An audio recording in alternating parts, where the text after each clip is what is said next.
दिल्ली में कचरे का ये माउंटेन जल रहा है। Reason heat wave. गर्मी इतनी ज्यादा है कि डायरेक्टली गर्मी की वजह से आग लग रही है। दिल्ली जैसे शहरों में दिन में 47 डिग्री टेम्परेचर हमें पिघला रहा है। पिछले 122 सालों में ये साल सबसे गर्म साल होने वाला है। सोचिए अगर अप्रैल में ये हाल है तो मई और जून में क्या होगा। जब हमें टेम्परेचर कंट्रोल करने के लिए इलेक्ट्रिसिटी की सबसे ज्यादा जरूरत होती है तब पूरे देश में पावर कट्स हो रहे हैं। लेकिन क्यों? चलिए इस डुअल क्राइसिस को समझते हैं और सोचते हैं कि हम क्या कर सकते हैं। हिस्ट्री में पहली बार भारत और पाकिस्तान दोनों एक बात पर अग्री कर सकते हैं कि गर्मी बहुत बड़ी। हीट वेव ने दोनों देशों को परेशान कर दिया। अब पूरे वर्ल्ड में सबसे ज्यादा टेम्परेचर्स भारत और पाकिस्तान के कुछ शहरों में रिकॉर्ड हुए हैं और ये बात हम सब के लिए डेंजरस है। लेकिन हीट वेव होती क्या है? जब नॉर्मल टेम्परेचर से 4.5 डिग्री ज्यादा गर्मी होती है तब एक हीट वेव डिक्लेयर होता है। इस बार टेम्परेचर 6.5 डिग्री से ज्यादा है। राजस्थान, हरियाणा, उत्तर प्रदेश और महाराष्ट्र के विदर्भ में बार बार ऑरेंज अलर्ट डिक्लेयर हो रहा है। लेकिन 1-8 डिग्री टेम्परेचर बढ़ने से क्या फर्क पड़ता है? सह लेंगे थोड़ा सा। रॉन्ग। हीट वेव डेंजरस क्यों है?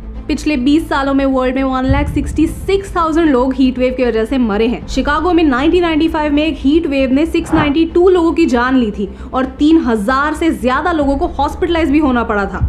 जो लोग हॉस्पिटलाइज हुए थे उनमें से 1/3 लोग हॉस्पिटलाइजेशन के बाद 1 साल में गुजर गए। 2015 में भारत में भी ऐसी एक हीट वेव ने 2500 लोगों की जान ली थी। हीट वेव कोई जोक नहीं। भारत में कई लोग कड़ी धूप में काम करते हैं और वो भी बिना किसी प्रोटेक्टिव गियर के। यूजुअली रात को टेम्परेचर कम होता है तो बॉडी को एक मौका मिलता है कूल डाउन करने का। लेकिन एक हीट वेव के दौरान बॉडी कूल डाउन नहीं कर पाती क्योंकि रात को भी टेम्परेचर ज्यादा होता है। हीट वेव होती क्यों है?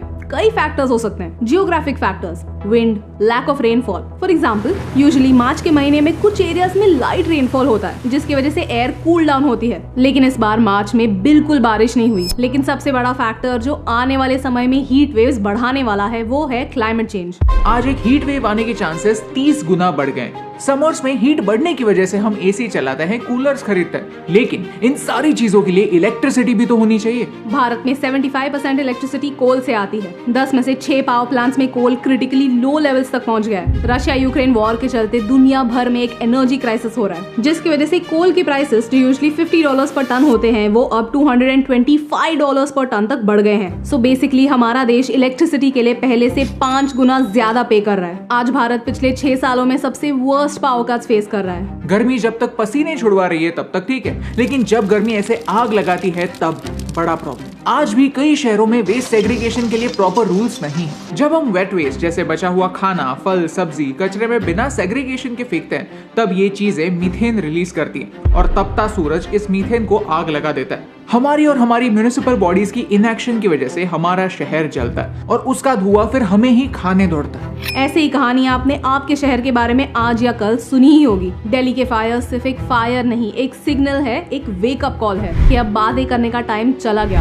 अब एक्शन लेने का समय आ गया है। सोचने जैसी बात है। आप और हम जैसे लोग प्रिविलेज हैं। हम एक बटन से एसी चलाते हैं, गर्मियों में हिल स्टेशन जाते हैं, अगर गर्मी ज्यादा हो तो नींबू पानी पीते हैं। लेकिन उन लोगों का क्या जो ये अफोर्ड नहीं कर सकते? इंसानों का छोड़िए, उन पेड़ों का क्या जो पूरा दिन गर्मी में बिताते हैं? उन पंछियों का क्या जो गर्मी की वजह से उड़ नहीं पाते? क्लाइमेट चेंज सिर्फ दरवाजे पर दस्तक नहीं दे रहा, दरवाजा तोड़कर अंदर आ रहा है। ये चार्ट ये रिप्रेजेंट करता है कि आज तक क्लाइमेट चेंज के लिए सबसे ज्यादा रिस्पॉन्सिबल कौन है। यूरोप और अमेरिका ने जिस तरह पिछले सेंचुरी में पूरी दुनिया का इस्तेमाल किया है उसका भुगतान हम सबको आज देना पड़ रहा है। भारत जैसे कोस्टल देश पर जहां आज भी एग्रीकल्चर कई लोगों की रोजी रोटी है, क्लाइमेट चेंज का इम्पैक्ट और भी सीवियर होने वाला है। तो हम क्या कर सकते हैं? हमें क्लाइमेट चेंज को डिफीट करना ही होगा। क्लाइमेट चेंज ये शब्द सुनकर डर लगता है, ऐसे लगता है कि हम कुछ भी करेंगे तो वो सफिशिएंट कैसे होगा। थॉमस क्राउथर कहते हैं कि हर साल 120 गीगाटन कार्बन हमारे एटमॉस्फेयर में जाता है और एग्जिस्टिंग पेड़ 120 गीगाटन कार्बन एब्जॉर्ब भी कर सकते हैं, यानी हमारी दुनिया एक परफेक्ट बैलेंस में है। लेकिन पिछले 200 सालों में हम ह्यूमंस ने 10 से 20 गीगाटन कार्बन एक्स्ट्रा एमिट करना स्टार्ट किया है। हमारे कार्स, इंडस्ट्रीज, फूड हैबिट्स, ये सारी बातें रिस्पॉन्सिबल है। असली प्रॉब्लम ये है कि इसे अब्सॉर्ब करने के लिए हमने कोई सोल्यूशन ढूंढा नहीं। He thinks we need 1 trillion trees to save the world। क्योंकि ये पेड़ हमारा और हमारे फ्यूचर जनरेशंस का कार्बन अब्सॉर्ब करते हैं। आप और मैं मिलकर शायद 1 ट्रिलियन ट्रीज नहीं लगा सकते, लेकिन एक पेड़ तो लगा सकते। हम समर्स में आम खाते जरूर है लेकिन आम के पेड़ नहीं लगाते। Now you can change that. आपको पैसे नहीं, सिर्फ सिर्फ ये गुठली देनी है। आम खाने के बाद इस गुठली को वॉश कीजिए, सनलाइट में ड्राई कीजिए और डिस्क्रिप्शन में दिए गए एड्रेस पर भेज दीजिए। पिछले साल हमने शुभजीत सर के साथ मिलकर 8000 से ज्यादा पेड़ लगाए। इस साल 1 लाख आम के पेड़ लगाने का टारगेट है, जो आने वाली जनरेशंस को हीट वेव से बचाने के लिए छांव और ढेर सारे आम देंगे। अगर आप कुरियर नहीं कर सकते, आपके लिए बहुत इनकन्वीनियंट है, तो नो प्रॉब्लम, आपके एरिया में ऐसे कोई प्रोजेक्ट ऑर्गेनाइज कीजिए। 1 लाख पेड़, आई नो ये टारगेट बहुत बड़ा है, लेकिन अगर ये वीडियो 1 मिलियन लोगों तक पहुंचता है और 10 में से 1 इंसान भी गुठलियां भेजता है, तो आई नो कि ये पॉसिबल है। We need your help, so share this video. At the same time हमें कंपोस्टिंग पर बात करनी ही होगी। पिछले 8 सालों से हम हमारे घर खाद बनाते हैं और ढेर सारा कचरा कचरे में जाने से बचाते हैं। इसकी प्रोसेस हम जल्द ही आने वाले वीडियोस में एक्सप्लेन करेंगे। क्लाइमेट चेंज इज रियल और उसके लिए कोई क्विक फिक्स नहीं है।